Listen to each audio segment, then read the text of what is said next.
کبوتر جو ہے وہ عمران ریاض خان کے حوالے سے کچھ ڈیٹیلز لے کر آیا ہے۔ یوٹیوبر یا صحافی اس کی ایک سیاستدان کے ساتھ تو تکرار پچھلے 2 دن سے ڈنڈا جو ہے وہ چل رہا ہے، ڈنڈا سونے پہ بھی چل گیا۔ نیب کی مشترکہ تحقیقاتی ٹیم بشرا بی بی سے تحقیقات کرے گی۔ نیب کی ٹیم جو ہے ان کو گرفتار کرنے کے لیے تیار بیٹھی ہوئی ہے۔ پرویز الہی صاحب نے کہا کہ Shujaat Hussain P T I میں صالح حسین کی وجہ سے نہیں آتے، بالکل بھی ارادہ نہیں ہے، کوئی پریس کانفرنس نہیں ہوگی۔ خدیجہ شاہ ان کے لیے کوئی زیادہ اچھی خبر نہیں ہے۔ وکیل نے کہا کہ باہر اندھیرا ہی اندھیرا ہے۔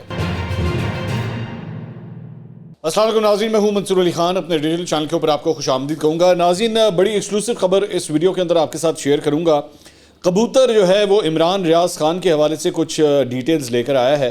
پچھلی ویڈیو میں نے ہلکا سا اسے ٹچ کیا تھا، لیکن آپ کو کچھ بیک گراؤنڈ ڈیٹیلز جو ہیں اس ویڈیو کے اندر میں آپ کے ساتھ شیئر کرنے جا رہا ہوں۔ خدیجہ شاہ ان کے حوالے سے بھی ایک اہم خبر ہے، کوئی بڑی اچھی خبر نہیں ہے، میں اس کی تفصیلات سے بھی آپ کو کچھ شیئر کروں گا۔ اور ایک یوٹیوبر یا صحافی، دونوں میں سے جو مرضی آپ سمجھیں، اس کی ایک سیاستدان کے ساتھ تو تکرار کی خبر بھی اس ویڈیو کے اندر آپ کے ساتھ جو ہے وہ شیئر کرنی ہے۔ لیکن سب سے پہلے آپ سے یہ ریکویسٹ ہے کہ چینل کو سبسکرائب جو ہے وہ ضرور کیجئے اگر آپ نے ابھی تک سبسکرائب نہیں کیا ہوا، کیونکہ 8 لاکھ سبسکرائبرز کے ٹارگٹ سے ہم اب تقریباً 65% اپروکسیمیٹلی دور ہیں۔ 7,34,000 سے اوپر جو ہے وہ ہم جا چکے ہیں، تو 65-66% کا ٹارگٹ ابھی باقی ہے۔ تو اگر آپ ہماری مدد کریں گے تو انشاءاللہ یہ ٹارگٹ جلد از جلد جو ہے ہم پورا کر لیں گے۔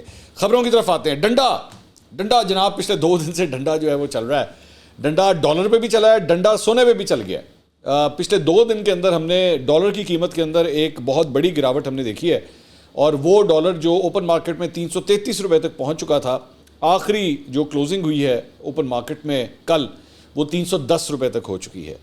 تو ڈالر نے جو ہے ایک بہت بڑی چھلانگ نیچے کی طرف لگائی ہے، اور اس کی وجہ بھی ڈنڈا ہی بتایا جاتا ہے۔ اب وہ جب میں ڈنڈا کہتا ہوں تو آپ خود ہی سمجھ آئیے کس کا ڈنڈا، کیسا ڈنڈا۔ تو دوسرا ڈنڈا سونے کا ڈنڈا بھی ہے۔ سونے کا ڈنڈا اس طرح ہے جناب کہ سونے کی قیمت میں بھی جو ہے وہ بدھ کو فی تولہ سونے کی قیمت میں 10,500 روپے کی کمی ہوئی ہے، اور 2,22,300 روپے اس کی قیمت ہو گئی ہے، اور 10 گرام سونے کی قیمت میں 9,002 روپے کی کمی کے بعد سونے کی فی قیمت گھٹ کر 1,90,586 روپے ہو گئی ہے۔ تو دونوں جگہوں کے اوپر ڈالر بھی اور سونے پہ بھی جو ہے وہ ڈنڈے کا بڑا زبردست قسم کا اثر پڑا ہے۔ لیکن میں یہاں پہ ایک بات ضرور کہنا چاہوں گا، ایک کوشیسلی میں ایک بات یہ کہنا چاہوں گا کہ اکانومیز جو ہوتی ہیں نا، اور یہ جو معاشی فگرز ہوتے ہیں، یہ ڈنڈوں کے بلبوتے کے اوپر زیادہ دیر دبائے یا اٹھائے نہیں جا سکتے، دبائے اور اٹھائے نہیں جا سکتے۔ الٹیمیٹلی مارکیٹ فورسز خود اس کا فیصلہ کرتی ہیں کہ انہوں نے کس طرف جانا ہے۔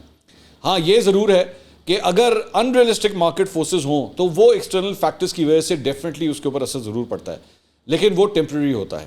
تو اگر تو یہ صرف ڈنڈے کے بلبوتے کے اوپر ہے تو میں نہیں سمجھتا کہ زیادہ دیر تک سسٹین کرے گا، لیکن اگر تو ڈنڈے کے بلبوتے کے اوپر نہیں ہے اور واقعی مارکیٹ نے خود ریاکٹ کیا ہے کہ پاکستان کے اندر بہت کوئی اچھی خبر آ گئی ہے، یہ ضروری ہے۔ صرف لوگوں کو ڈرا دینے سے، گرفتار کر لینے سے یا پکڑ دھکڑ سے جو ہے چیزیں نہیں کنٹرول ہوتی، آپ کو مارکیٹ کو ایک اچھی چیز فیڈ کرنی پڑتی ہے، کوئی اچھی خبر فیڈ کرنی پڑتی ہے، تب مارکیٹ جو ہے وہ ریاکٹ کرتی ہے۔ جس طرح پہلے جب پاکستان کا اور آئی ایم ایف کا جو ہے وہ معاہدہ ہو گیا تھا اور قسط جاری ہو گئی تھی، تو تب ہم نے دیکھا تھا کہ ڈالر نے جو ہے وہ اس وقت 311 روپے تک ٹچ کر گیا تھا، تو 311 سے وہ سلائیڈ ہوتے 350 کے اوپر آ گیا تھا، 275 کے اوپر آ گیا تھا۔ وہ ایک نیچرل اس کا کورس تھا، لیکن اس کے بعد دوبارہ جب حالات خراب ہونا شروع ہوئے تو ڈالر نے پھر اپنی رائز جو ہے وہ سٹارٹ کر دی تھی، اور اس کے بعد آپ جانتے ہیں کہ 333 تک جو ہے وہ ڈالر چلا گیا تھا۔ سو لیٹس سی آگے کیا ہوتا ہے۔ اچھا جی، اس کے علاوہ حکومت نے ڈالر کی اسمگلنگ، ذخیرہ اندوزی اور منظم جرائم کے کارٹلز کے خلاف کریک ڈاؤن جو ہے وہ جناب شروع کر دیا ہے۔ وزارت داخلہ کے مطابق ڈالر کی اسمگلنگ، ذخیرہ اندوزی اور منظم جرائم کے کارٹلز کے خلاف کریک ڈاؤن شروع کر دیا گیا، اور فہرستیں تیار کر لی گئی ہیں۔ سرکاری اہلکاروں کے سہولت کاروں اور سرپرستوں کی نشاندہی کر لی گئی ہے، اور وزارت داخلہ کا کہنا ہے کہ سامان اور کرنسی کی غیر قانونی نقل و حرکت کی اجازت نہیں ہوگی۔ اجناس اور کرنسی کے کاروبار کو تبدیل کیا جائے گا، جبکہ زمینی، سمندری اور ہوائی اڈوں پر نگرانی کا نظام بھی اپ گریڈ ہوگا۔ سرفراز بگٹی صاحب جو نگراں وزیر داخلہ ہیں، انہوں نے کہا ہے کہ ایف سی نے چینی افغانستان سمگل کرنے کی کوشش ناکام بنا دی ہے۔ تو ایک خبر یہ ہے۔ اس کے علاوہ ایک اور خبر ہے جناب کہ روپے کی قدر میں زبردست گراوٹ کے درمیان کرنسی کنٹرول کو مضبوط بنانے کی کوشش میں اسٹیٹ بینک آف پاکستان نے غیر ملکی زر مبادلہ کے کاروبار میں سرگرم سرکردہ بینکوں کو اپنی ایکسچینج کمپنیاں قائم کرنے کی ہدایت کی ہے، تاکہ عام لوگوں کی غیر ملکی زر مبادلہ کی جائز ضروریات کو پورا کیا جا سکے۔ اسٹیٹ بینک کی جانب سے جاری کردہ بیان میں کہا گیا ہے کہ موجودہ ایکسچینج کمپنیز کی مختلف اقسام اور ان کی فرینچائز برانچز کو یکجا کر کے انہیں ایکسچینج کمپنیز کی واحد کیٹیگری میں تبدیل کر دیا جائے گا، جس کا ایک مقرر دائرہ کار ہوگا۔ اگر آپ کو یاد ہو، میں نے آج سے چند دن پہلے ایکچولی آپ کو اس کا اندیا دیا تھا کہ آپ دیکھیے گا آنے والے دنوں کے اندر کرنسی ایکسچینج والوں کے حوالے سے کچھ ہونے جا رہا ہے۔ میں نے آج سے 4-5 دن پہلے آپ کو یہ خبر دی تھی، اور اب یہ خبر جو ہے وہ میڈیا بھی اسی طرح رپورٹ کر رہا ہے۔ انہوں نے کہا کہ اس کے علاوہ اسٹیٹ بینک نے ایکسچینج کمپنیز کے لیے کم از کم سرمایہ کی ضرورت کو 20 کروڑ روپے سے بڑھا کر اب 50 کروڑ روپے کر دیا۔ اچھا جی، اب آ جائیں ذرا عمران ریاض خان کے حوالے سے جو کبوتر کی خبر ہے۔ پچھلے ویڈیو کے اندر جو ہے وہ کچھ ٹائم کی کمی کی وجہ سے میں پوری اپڈیٹس نہیں دے سکا تھا، تو اب وہ اپڈیٹس جو ہیں وہ حاضر ہیں۔ کل جو ہے وہ عمران ریاض خان صاحب کی بازیابی کے حوالے سے کیس کی سماعت تھی۔ ان کے والد صاحب بھی جو ہے وہاں پر آئے ہوئے تھے، تو اس دوران ان کو پیغام ملا عمران ریاض خان صاحب کے والد صاحب کو کہ جی آپ سے نا کسی ضروری شخصیت نے فون پہ بات کرنی ہے۔ اس کے بعد وہ وہاں سے اٹھے اور عمران ریاض خان صاحب کے جو وکیل ہیں ان کے ساتھ وہ ایک گاڑی میں چلے گئے، گاڑی میں بیٹھ گئے، جا کے وہیں پہ گاڑی کھڑی ہوئی تھی۔ وہاں پہ فون کے اوپر جو ہے انہیں یہ کہا گیا کہ انشاءاللہ بہت جلد عمران ریاض کے حوالے سے جو ہے وہ آپ کو ایک خوشخبری ملے گی۔ اچھا، اب خوشخبری اوبیسلی بہت سے لوگوں کے ذہن میں یہ بات آ رہی ہوگی، خوشخبری کا مطلب ہے کہ عمران ریاض واپس آ جائیں گے۔ جو میرے پاس اطلاعات ہیں اس کے مطابق اللہ کرے ایسا ہی ہو، سب سے پہلی تو خواہش یہی ہے کہ ایسا ہی ہو، لیکن خوشخبری یہ بھی ہو سکتی ہے کہ ان کا اپنی فیملی کے ساتھ کوئی کانٹیکٹ ہو جائے، یا ایک ملاقات ہو جائے یا ایک کانٹیکٹ ہو جائے کسی طرح، تو یہ بھی اسی خوشخبری کے تناظر میں ہی آئے گا، کیونکہ مجھے جو فیلرز مل رہے ہیں وہ کچھ اس طرف کی طرف ہیں۔ تو بعد میں اس کے بعد یہ جب گفتگو ہو گئی، ان کے والد صاحب کی گفتگو کرائی گئی فون کے اوپر، اس کے بعد کورٹ کے اندر جو ہیئرنگ ہوئی تو اس کے اندر بھی وہاں پہ آئی جی پنجاب نے یہ بات کی کہ جی آپ مجھے 10 دن کا ٹائم دے دیں، 10 دن کے اندر جو ہے وہ بڑی ڈیولپمنٹس ہو سکتی ہیں اور ہم کوئی اچھی پیش رفت جو ہے وہ سامنے لا سکتے ہیں۔ اس کے بعد میں اس میں اگلی ڈیٹ دے دی گئی تھی، لیکن اس کے بعد بھی ان کے والد صاحب کی اور جو لائر ہیں عمران ریاض خان صاحب کے، میاں علی اشفاق، ان کی بھی ایک اہم ملاقات ہوئی ہے۔ میں اس حد تک کی بس ڈیٹیلز جو ہے میں شیئر کر سکتا ہوں، اس سے زیادہ تفصیلات پہ میں نہیں جا سکتا، کیونکہ یہ بڑا ایک حساس معاملہ ہے، اور ہماری ظاہری بات ہے سب سے پہلی پرائیورٹی اور پہلا کنسرن یہی ہے کہ عمران ریاض کو واپس اپنے گھر آنا چاہیے اور اپنی فیملی سے ملنا چاہیے۔ سو میں اس انفارمیشن کو بس اس حد تک ہی رکھوں گا، آگے میرے پاس ہے ڈیٹیلز کچھ اور، لیکن وہ میرے خیال میں پبلک ڈومین میں شیئر فی الحال نہیں کرنا چاہوں گا۔ اس کے علاوہ ایک اور افسوسناک خبر ہے، وہ یہ ہے کہ وفاقی سیکرٹری داخلہ عبداللہ سنبل صاحب، جو کہ ایک بڑے مشہور بیوروکریٹ تھے، وہ دل کا دورہ پڑنے سے انتقال کر گئے۔ عبداللہ سنبل صاحب جو ہے 4 روز سے شدید علیل تھے، طبیعت ناساز ہونے پر انہیں سی ایم ایچ میں وہ زیر علاج تھے۔ مرحوم سابق چیف سیکرٹری پنجاب وہ رہ چکے تھے، اور ان کا شمار انتہائی قابل، ایماندار اور بہترین افسران میں ہوتا تھا۔ وزیر اعلیٰ پنجاب محسن نقوی صاحب نے ان کے انتقال پر گہرے دکھ اور افسوس کا اظہار کیا ہے، لیکن میں یہاں پہ ایک بات شیئر کرنا چاہوں گا، مجھے جس چیز کا سب سے زیادہ افسوس ہے وہ یہ ہے کہ آج سے چند مہینے پہلے، تقریباً 1.5 مہینہ پہلے اپروکسیمیٹلی، میں آپ کو یاد ہے کہ میں ان دنوں لاہور اسلام آباد میں بہت آ جا رہا تھا، کیونکہ میں اپنے شوز جو ہے اسلام آباد سے کر رہا تھا، تو عبداللہ سنبل صاحب کا مجھے میسج آیا تھا اور انہوں نے مجھے کہا تھا کہ میں آپ سے ملنا چاہتا ہوں، میں اسلام آباد میں ہی ہوتا ہوں اور میں آپ سے ملنا چاہتا ہوں، اور میں نے ان سے کہا کہ جی میں ڈیفینیٹلی آپ کے ساتھ ملاقات کروں گا، لیکن اب میں یہ کہنا چاہوں گا کہ شاید میری کوتاہی تھی یا سستی تھی کہ میں ان سے مل نہیں سکا، اور اس کے بعد ہفتے 10 دن کے بعد ہمارا دوبارہ آپس میں کانٹیکٹ ہوا، اور پھر میں نے ان سے کہا کہ جی میں پوری کوشش کرتا ہوں انشاءاللہ آپ سے ملنے کی، لیکن میری ان سے ملاقات نہیں ہو سکی، اور کل یہ خبر آئی کہ وہ اب وفات پا چکے ہیں، اور مجھے بہت افسوس ہوا اس بات کا کہ ان سے میری ملاقات نہیں ہو سکی۔ مجھے جب یہ خبر ملی تو میں نے ایکچولی فون کھول کے ان کے میسیجز پڑھے، اور میں نے وہ ڈیٹ دیکھی کہ ان کا بھی صرف ہارڈلی 1.5-2 مہینے پہلے ہی مجھ سے یہ انٹریکشن ان کا ہو رہا تھا، اور اب وہ اس دنیا میں نہیں رہے۔ اللہ ان کے درجات جو ہے وہ بلند کرے۔ اس کے علاوہ ایک اور خبر یہ ہے کہ جناب نیب نے توشہ خانہ کیس میں عمران خان صاحب کی اہلیہ بشرا بی بی کو آج طلب کر لیا ہے، اور ذرائع نے بتایا کہ نیب کی مشترکہ تحقیقاتی ٹیم بشرا بی بی سے تحقیقات کرے گی۔ بشرا بی بی کو 29 اگست کو بھی طلب کیا گیا تھا۔ بشرا بی بی اپنے شوہر سے ملاقات کے باعث 29 اگست کو شامل تفتیش نہیں ہوئی تھی، اور ان کے وکیل نے نیب کو طلبی کی نئی تاریخ کی درخواست کی تھی۔ اگر پچھلی ویڈیو کے اندر آپ نوٹ کیجئے، میں نے آپ کو پہلے یہ بتایا تھا کہ مجھے لگتا ہے میں ظاہری بات ہے آگے واقعات کیا ہوتے ہیں میں نہیں پریڈکٹ کر سکتا، لیکن مجھے لگتا ہے کہ توشہ خانہ کیس کے اندر تو عمران خان صاحب کی سزا جو ہے وہ فی الحال سسپینڈڈ ہے، لیکن سائفر کے معاملے کے اندر اگر ان کو کوئی ریلیف مل بھی گیا اور ان کو رہائی بھی مل گئی، ضمانت کے اوپر، تو نیب کی ٹیم جو ہے ان کو گرفتار کرنے کے لیے تیار بیٹھی ہوئی ہے. تو ہو سکتا ہے کہ اگلی گرفتاری جو ہے وہ اس کیس کے اندر ان کی ڈال دی جائے. یہ وہی کیس ہے جس کے اندر بشریٰ بی بی کو جو ہے وہ تحقیقات کے لیے بلایا گیا ہے. تو لیٹس سی اس میں کیا ہوتا ہے. اس کے علاوہ ادھر نیشنل کرائم ایجنسی نے جو ہے وہ جو ان کا 190 ملین پاؤنڈ والا کیس تھا القادر والا، اس میں نیب نے بشریٰ بی بی اور علی محمد خان کو بھی جو ہے وہ طلب کر لیا ہے. نیب نے بشریٰ بی بی اور علی محمد خان کو کیس سے متعلق دستاویزات کے ہمراہ جو ہے وہ طلب کیا ہے. اس سلسلے میں بشریٰ بی بی اور علی محمد خان کے وکلاء نے نیب کا جو نوٹس ہے وہ موصول بھی کر لیا ہے. تو یہ دو کیسز ہیں، دو مختلف کیسز ہیں جس میں بشریٰ بی بی کو جو ہے وہ طلب کیا گیا ہے. اس کے علاوہ پرویز الہی کی رہائی کے بعد دوبارہ گرفتاری پر توہین عدالت کی اسلام آباد ہائی کورٹ میں جو درخواست ہے وہ سماعت کے لیے مقرر ہو گئی ہے. آج اس میں جسٹس طارق محمود جہانگیری صاحب جو ہیں وہ اس کیس کی سماعت آج کرنے جا رہے ہیں. اسلام آباد کی عدالت میں پرویز الہی صاحب جب کل پیش ہوئے تھے تو غیر رسمی ان کے ساتھ چند صحافیوں نے گفتگو کی. ان سے سوال کیا گیا کہ آپ قاف لیگ میں واپس کیوں نہیں جا رہے؟ تو انہوں نے جواب دیا کہ انہیں تو شجاعت حسین نے خود پی ٹی آئی میں بھیجا ہے. تو ان سے پھر سوال کیا گیا کہ شجاعت حسین پھر خود پی ٹی آئی میں کیوں نہیں آ جاتے؟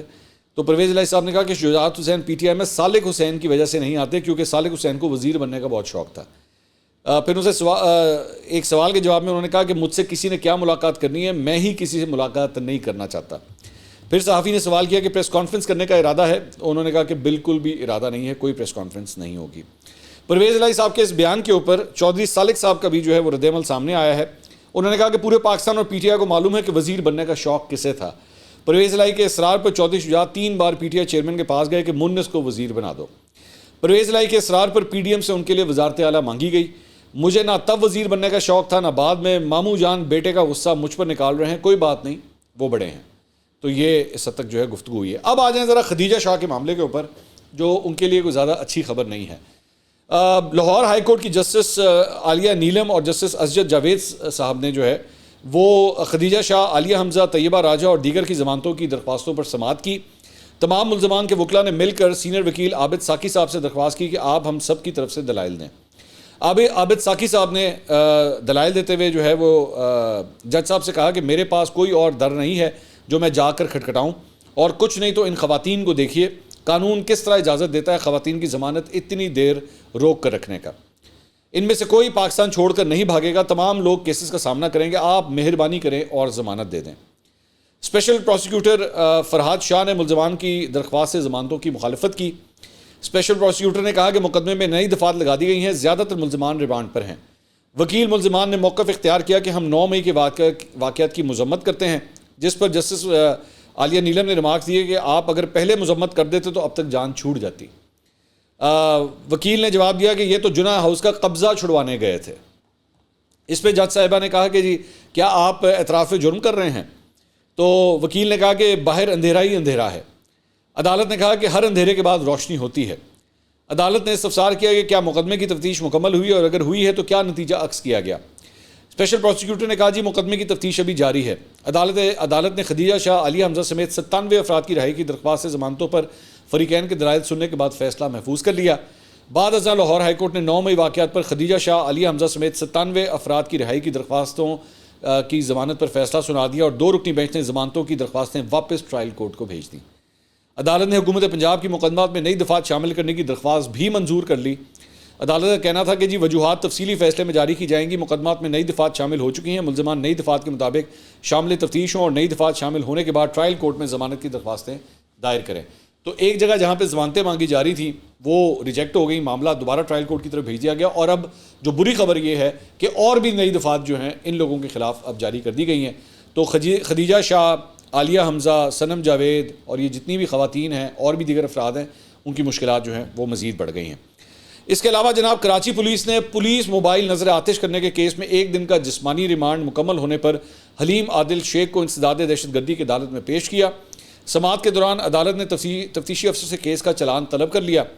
پولیس نے عدالت کو بتایا کہ حلیم عادل اور دیگر ملزمان کے خلاف مبینہ ٹاؤن تھانے میں مقدمہ درج ہے.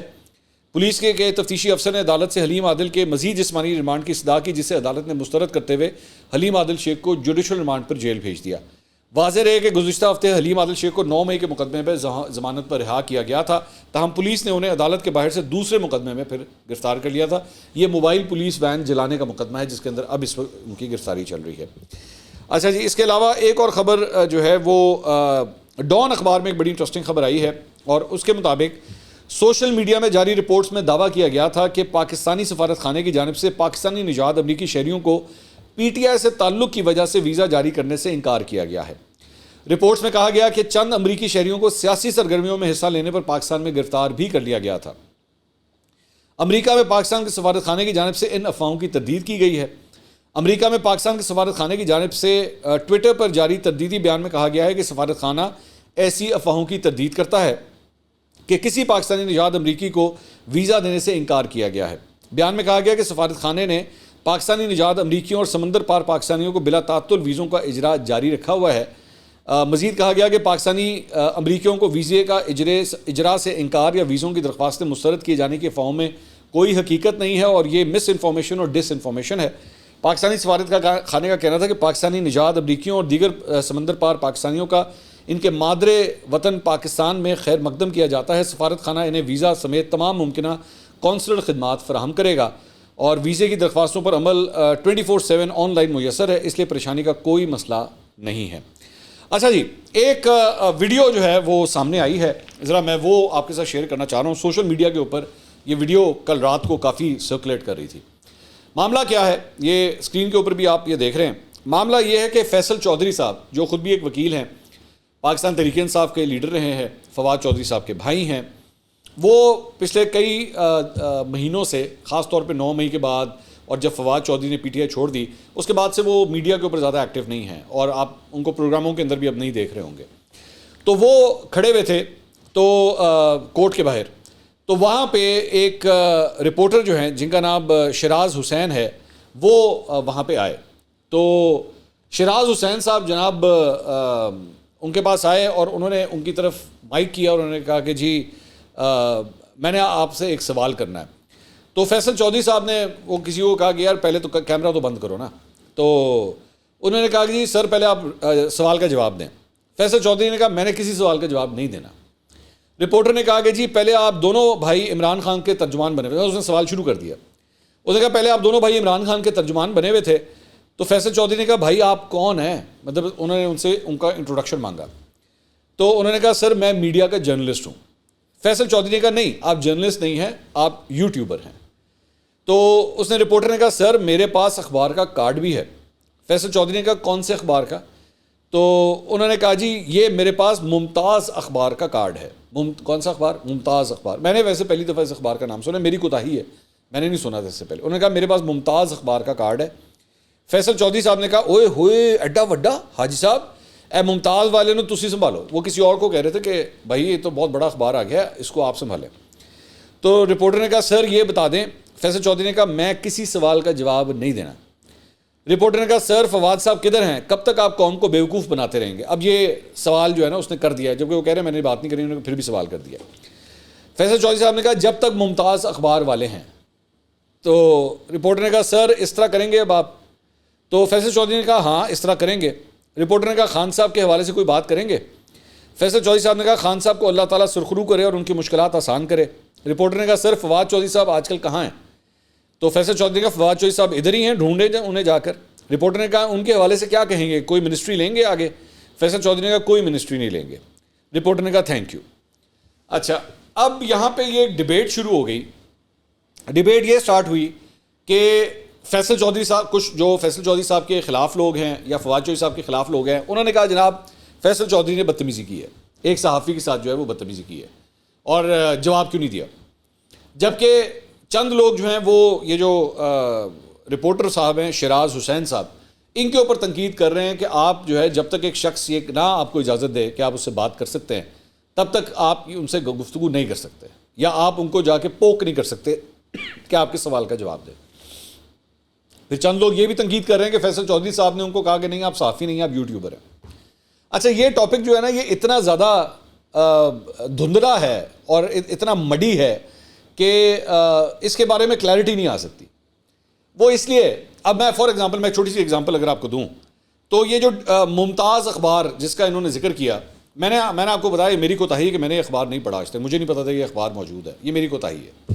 لیکن ہم نے ٹویٹر کے اوپر جب جا کے دیکھا تو اس اخبار کا جو ٹویٹر اکاؤنٹ ہے اس کے ٹوٹل 145 فالوور ہیں، ٹوٹل 145 فالوور ہیں اس کے. اچھا دوسری بات یہ، پھر یہ جرنلسٹک ایتھکس کے اندر یہ بات آتی ہے کہ کیا کسی کے اوپر زبردستی جا کے آپ اس کے سامنے مائک رکھ سکتے ہیں؟ کیا آپ اسے کہہ سکتے ہیں کہ نہیں تو جواب دے، میں اتنے کیمرہ تیرے تے فٹ کرتا ہے، یہ رہا مائک، اب تو جواب دے؟ کیا آپ اس کو باؤنڈ کر سکتے ہیں؟ اب ایشو یہ ہے کہ چند صحافیوں نے ماضی کے اندر یہ کام کیا ہوا ہے، یہ پریکٹس کی ہوئی ہے، بڑے سینئر صحافیوں نے یہ اس طرح کے کام کیے ہیں کہ لوگوں کے منہ کے آگے مائک رکھ دیا اور کہا جی جواب دینا، آپ جواب دینا، جواب دینا. آج کے بہت سے نئے ینگسٹرز جو ہیں انہوں نے انہی لوگوں کو اپنا آئیڈیل بنا لیا کہ یار اگر وہ کرتے تھے اور وہ ہیرو بن گئے کہ جی بڑا کمال کیا تھا، اسی کیوں نہیں کر سکتے، اسی بھی کر سکتے ہیں. اور اس کے بعد میڈیا کے اندر، جرنلزم کے اندر جو ہے یہ ڈیبیٹ سٹارٹ ہوئی ہے کہ کیا واقعی یہ طریقہ کار غلط ہے کسی سے اس طرح کرنا، کہ آپ کسی کو جا کے زبردستی یہ کہیں. میں اپنی ایک رائے دوں گا، میں I am not going to comment on this reporter Shiraz Hussain, یہ وہ جانے اس کا کام جانے، میں اس کے اوپر کوئی بات نہیں کر رہا، یہ میری اپنی ایک تھاٹ پروسیس ہے. میرا خیال میں ایسے نہیں کرنا چاہیے، میری نظر میں ایسے نہیں کرنا چاہیے. میری نظر میں آپ اگر کوئی بھی چیز ٹیلی کاسٹ کرتے ہیں، کوئی بھی چیز ریکارڈ کرتے ہیں، کسی سے سوال جواب آپ کرتے ہیں تو آپ اس کی اجازت کے ساتھ کریں. اگر وہ آپ کو الاؤ کرے تو پھر آپ کر سکتے ہیں. آپ کسی کو کیمرہ آن کر کے جو ہے نا اس طرح بلیک میل نہیں کر سکتے. میرا یا کرنا نہیں چاہیے، چلے کر نہیں سکتے نہیں، میں یہ کہتا ہوں کرنا نہیں چاہیے، میرا خیال میں نہیں کرنا چاہیے. میرا خیال میں زبردستی جو ہے وہ اس طرح کیمرہ آن کر کے مائک آگے لے جا کے نہیں جواب دیں، نہیں جواب دیں، نہیں، ایسا نہیں ہو سکتا. صرف اس لیے اس چیز کا ایڈوانٹیج اٹھاتے ہوئے کہ وہ شخص آپ کو ایک پبلک ایریا میں مل گیا ہے یا کسی کورٹ کے باہر مل گیا ہے یا کہیں پہ بھی آپ کا اس کا آمنا سامنا ہو گیا ہے. کیونکہ اگر آج آپ نے یہ حرکت کی ہے نا، کل کہیں پہ بھی کوئی شادی بیاہ، کوئی جگہ، کوئی دھیان لحاظ نہیں کیا جائے گا کہ اگلا اپنی فیملی کے ساتھ کھڑا ہے یا اگلا اپنے پرائیویٹ سپیس میں کھڑا ہے یا کہیں پہ دوستوں کے درمیان کھڑا ہے. آپ کہیں گے تاڑی ایسی تیسی میری یوٹیوب ویڈیو تے بنے نا تے لائیو تسی مائک اگے کہ یار میں بھاڑ میں گئے، وہ بعد میں دیکھا جائے گا کیا ہوتا ہے، میں اپنی ویڈیو کے ویوز تو لوں نا. ایسا نہیں ہو سکتا، میرا خیال میں ایسا نہیں ہو سکتا. لیکن آن دا ادر ہینڈ یہ بھی ایک بڑا گرے ایریا ہے کہ کس کو آپ صحافی کہیں گے تو کس کو یوٹیوبر کہیں گے، یہ بھی تو ایک ڈیبیٹ ہے نا. اور پھر کس اخبار کے، اس کی کتنا کو بڑا اخبار ہے یا کتنی کو فالوئنگ ہے یا وہ کتنا بڑا یوٹیوب اکاؤنٹ ہے کہ جس کو آپ صحافی ماننا شروع کریں گے، یہ بھی ایک بہت بڑی ڈیبیٹ ہے. کیونکہ میں نے بہت سے یوٹیوبرز کو دیکھا ہے یہ حرکت کرتے ہیں، یہ سڑکوں پہ جا کے لوگوں کو جا کے کہتے ہیں السلام علیکم جی ہم چینل سے آئے ہیں، نہیں دس دے کہ یوٹیوب چینل تو آئے ہیں. تو یوٹیوب چینل بھی ساڈا اپنا ہی ہے، مطلب کوئی میڈیا آرگنائزیشن سے تعلق نہیں ہے. بہت کہتے ہیں اسی چینل سے آئے. اچھا وہ بیچارے بھولے لوگ وہ بھی یہ سمجھتے پتہ نہیں کوئی جیو سے آ گیا ہے، شاید ایئر وائی سے آ گیا ہے، پتہ نہیں کہاں سے آ گیا، وہ بھی دڑ بولنا شروع کر دیں. بعد میں پتہ چلتا ہے وہ اسی کا پرینک ہو رہا تھا. اس طرح بھی ہوتا ہے. یہ بڑا گرے ایریا، اور میرا خیال میں اس کے اوپر نا جو جرنلسٹک ہماری اتھارٹیز ہیں یا جو پریس کلبز ہیں ان کو اس سلسلے میں کوئی نہ کوئی قانون سازی یا کوئی پالیسی جو ہے میرا خیال میں بنانی چاہیے. اگلی ویڈیو میں آپ سے دوبارہ ملاقات ہوگی. اللہ حافظ.